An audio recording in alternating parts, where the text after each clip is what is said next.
चिकना सावर गोरिया सूरतिया सुखाए लागे कैलू का ससुर में उपाय सावर गोरिया लागे सब से आगे।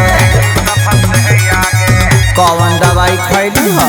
पहले से गैलू चिकना सावर गोरिया सूरतिया सुखाए लागे कैलू का ससुर में उपाय सावर गोरिया लागे सब से आगे।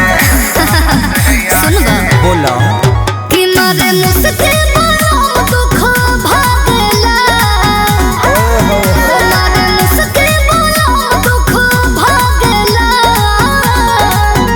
मोरा राजा के तू ताला बड़ा बल खिड़की हवा झुरु झुरु लागला मोरा राजा के तू ताला बड़ा बल खिड़की हवा झुरु झुरु लागला।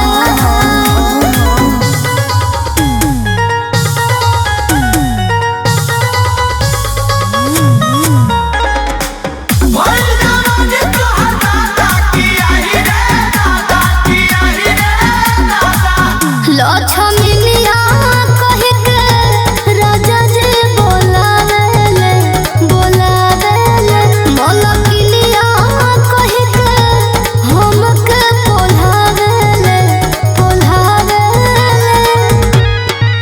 रहे भतार जी के भात के सवाद कोई संग चिखले बालू तब से बदलल मिजाज